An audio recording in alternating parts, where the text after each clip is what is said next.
Dans ce mini-séminaire, Bernard de Montréal et Richard Glenn discutent de l'évolution de la science de l'homme et de l'importance de la partager à travers des conférences, des écrits et des discussions. Bernard souligne qu'il n'y a pas de recette universelle pour atteindre un état de communication télépsychique avec son double ou sa source. Il affirme que l'avenir des avancées psychologiques nécessite d'aller au-delà des concepts médicaux et chimiques, et d'explorer des sciences parallèles, telles que l'ésotérisme. Les auditeurs sont encouragés à communiquer avec l'aspect psychique des personnes aliénées plutôt que de les réduire à des hallucinations. Pendant la pause, le livre de Bernard appelé La Genèse du réel et ses cassettes sont disponibles à l'arrière. Après la pause, les participants ont l'occasion de poser des questions à Bernard, en veillant à ne pas faire de discours mais à poser des questions concises. Le sens de la voix, selon Bernard de Montréal, est une expression de l'esprit à travers l'âme pour le bénéfice de l'ego. Cependant, l'humanité n'est pas suffisamment consciente pour en tirer pleinement profit. Lorsque l'homme est conscient, sa voix devient un moyen d'apprendre et de reconnaître la dimension de son esprit. Cependant, la voix est souvent ajustée à l'intellect et reflète des opinions subjectives, des émotions et de la subjectivité, ce qui empêche l'homme de bénéficier pleinement de sa voix. Pour que la voix puisse être bénéfique, elle doit être ajustée au mental supérieur et non à l'intellect. Lorsque l'homme pourra bénéficier de sa voix de manière objective et en harmonie avec son esprit, il deviendra le haut-parleur de l'esprit.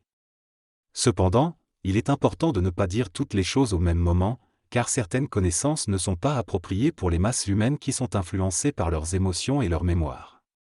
Par exemple, parler des races sur Terre ou des religions nécessite une voix qui est dépourvue de subjectivité et qui peut respecter les croyances des individus tout en les amenant à voir plus loin.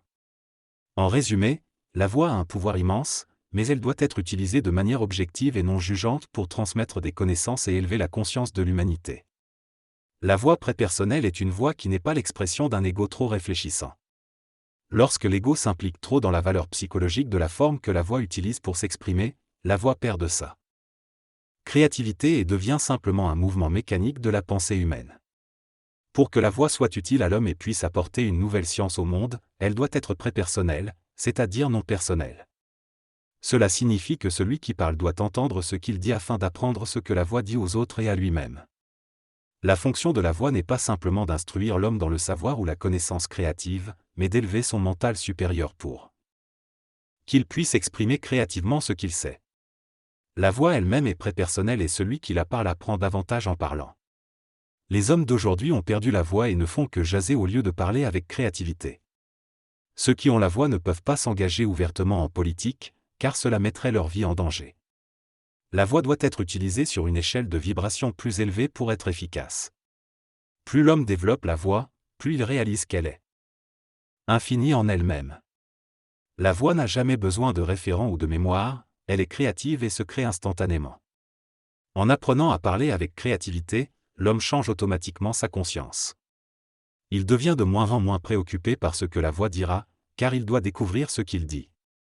Avec le temps, sa voix se fortifie, il y a moins d'émotions et plus de concentration dans le mental. L'homme apprend à parler et à cesser de jaser.